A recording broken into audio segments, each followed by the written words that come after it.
everybody, it's Jeremy from Hard to Master, and today, as you can see, I'm going to be ranking the 5 expansions of Horizon Zero Dawn that I have from Steamforged Games, and thankfully they sent all this to me. I've been painting it and I've been playing all the different expansions, and I'm ready to rank the 5 expansions they've sent me. They have sent me the Fireclaw expansion, Rockbreaker, Sacred Lands, Thunderjaw, and the Stormbird. So I'm going to tell you out of these 5 expansions which ones I like the best, why, and rank them kind of in my order of preference, and hopefully it helps you buy any expansions you may be looking at. I will say the core game is a really fun game. We really enjoy it, but we have played the video game. Some friends and I have played the video game, so it does mean more to us, and we do enjoy it in that aspect. So you don't have to get an expansion for the core game, but I will say that it will make you enjoy Horizon Zero Dawn, the board game, quite a bit more. There's a couple that I think will really take it up a notch for you. I'm going to start with number 5, the Stormbird expansion. And the reason that I have the Stormbird expansion as number 5 is because it's a really cool miniature to paint. It's the largest, if you think of like wingspan and everything. Took me probably the longest to paint by itself, even without basing the clear base. I haven't decided if I want to base that or not. But that mini is really cool to paint. It's really large and it looks really good on the table.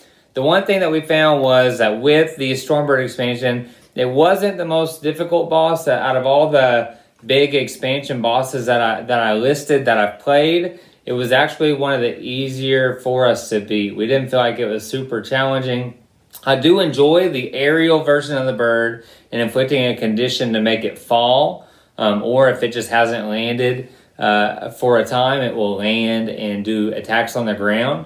So I do like that aspect that you've got to knock it down to hit it with melee attacks and get it down. I like that this, in many of the big expansion boards, it has a quad, like you would have 4 hexes, but in one solid board. You're going to have different tracking. So with these big box expansions, you can actually track and make them so that they are bosses or miniatures, machines that you're going to have to find. And once you find them, then you can go at them, or you can play them individually just as a encounter, and make it a kind of an upgraded mode like I do with my friends, called that boss mode. And so the Stormbird, although it is the largest and most fun to paint, it is one of the easier ones. So the last one that I would recommend for you to purchase out of these, just because of that. I'm not saying that you can't have fun with it, or that that's not a cool mechanic, or that you wouldn't want to get it, because like I said, it is fun to paint and it is fun to play with. It's just that's probably number 5 for me. It's the one I would tell you to go for last. Looking at number 4, and that is the Fireclaw expansion. And with the Fireclaw expansion, it's actually the biggest box, I think, out of all the expansions that I've listed. And the miniature is actually the smallest, but it's not one that you put together. So with the Stormbird, Thunderjaw, and the Rockbreaker, you have to actually put that miniature together. With this one, it just comes as a solid piece. And I also like that the board is a snowy, kind of that winter, the Frozen Wilds kind of board. Because most of your other boards are going to be a desert or a mountainy, or even a little brush and some grassy areas. This one's actually a snowfield. So I really like that about it. We like that this boss is really tough, and without certain characters, I find that it would be a major challenge, almost as much as another one I'm going to talk about in a minute. But we like that it goes from a biped stance to a quad stance, and so it will attack you different. And whichever one it's in, one of them will actually attack you. You'll move, it'll move with you, it'll attack you again, do the same thing, or if another hunter's closer, and then it's going to do a third one. So it gets 3 melee attacks back to back, which can be very difficult. So you do want to make sure that you're in the right spot, or you're able to divvy up, the hits between people. So this was actually a really fun one. I have painted it. It a little bit easier to paint than that one because it's one small piece. But I do like how it turned out. And I liked, like I said, I think this is a fun one. It is going to be a challenging one. And so as you play it, just know it's going to be a little bit more challenging than the Stormbird was for us. Now, without certain characters, I think it would have been even more challenging. Next, we have number 3. And number 3 is going to be the Rock Breaker expansion.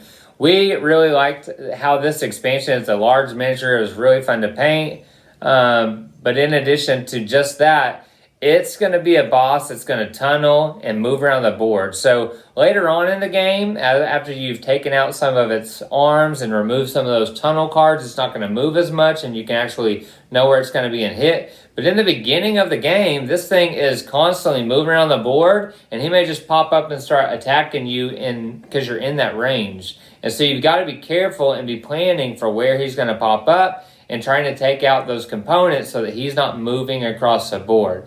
So it's kind of like the Stormbird where Stormbird's going to come up and you've got to kind of get it back down. This one, he's going to move across the board and you've got to go to him and attack those arms and try to get him to where he doesn't tunnel as much or can't, move around that way. And then you can start actually attacking him much more efficiently and you're not going to be a hit as hard. So this one can be pretty difficult in the beginning, and then as you take out those components, like many of the boss machines, it gets a little bit easier. But this is not an easy boss at all. This is tough. Maybe it's gonna be right there with probably the Fireclaw as far as difficulty, and we like a challenge in the game, so it was a great expansion to incorporate into our gaming session.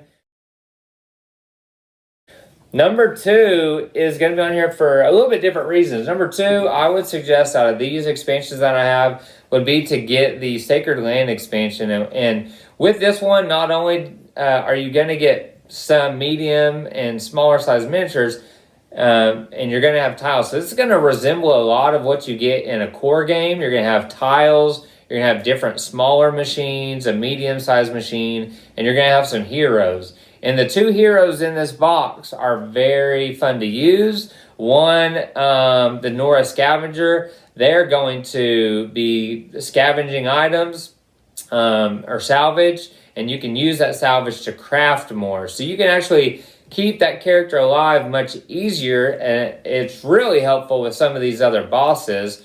I haven't gotten to use that character with the Thunderjaw. I imagine that would help quite a bit. And then the Trapper's a much better character, the Nora Trapper, at trapping than maybe the core game. And so these characters do up your ability a little bit as far as the changes that they bring to the game. You also have those tiles to switch it up. You have new tracking deck.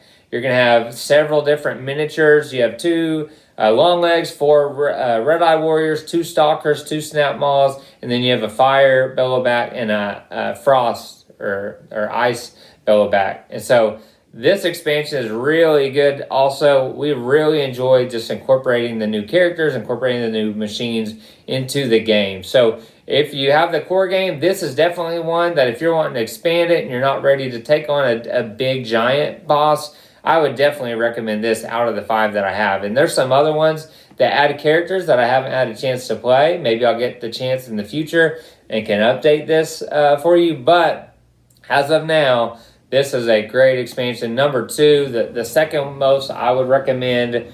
But for me, number 1 is going to be the Thunderjaw expansion. And that's because this is one of the most iconic machines in the game is this. The other one I think of is a Deathbringer, and unfortunately I've not had a chance to play it with the Heart of the Nora expansion yet. I'm hoping one day eventually I can get it, paint it, bring it to the table, and maybe even some more, and tell you how those stack up with these maybe, or how all of them would rank. But with these, this is my favorite. It's an iconic machine. It's huge miniature. This is the first big miniature I painted, first expansion I had, and it was a blast to paint. It looks great on the table. It is a challenging boss. It is very challenging, and this thing can hit so many of your characters because it has a major barrage range I think the barrage attacks, just attacking everybody and very a lot. You're getting hit a lot. Another cool thing about the Thunderjaw boss machine is you can knock off his disc launchers, and then once you do that by knocking off that component, just like in the game, you could pick that up and you can start using it against the machine. And so that is a very fun aspect of the video game, and it comes through here. It's not the easiest thing to knock off, but once you do get it off, you can do some major damage back, so you're not just getting hit all the time. Now, it will, I believe, take both of your actions, but still, you can do a lot of damage with that disc launcher, and there's 2 of them, and it can help you survive in this mode. So again, these are just the 5 that I have. There's 7 other boxes that you could get, I believe, or 6 other expansions you could get with just about, if not almost every machine that you're going to come face to face with in the original video game Horizon Zero Dawn. I hope you enjoy this video. I hope if you've had a chance to play this game, feel free to tell me in the comments if you agree with the order I had or which ones you may swap if you've played them all. And thanks to Steamforged Games for sending all these boxes for us to actually take a look at, play them all. So those are my thoughts on the Horizon Zero Dawn expansions. Feel free to like, subscribe to the channel so you can follow more content that we put out. Make suggestions in the comments of anything you may want us to cover next. Or again, if you have any opinions on Horizon Zero Dawn, the board game, feel free to let us know that. But follow me on Instagram, Mo Minis Mo Problems. Till next time, I'm Jeremy, and we'll see ya.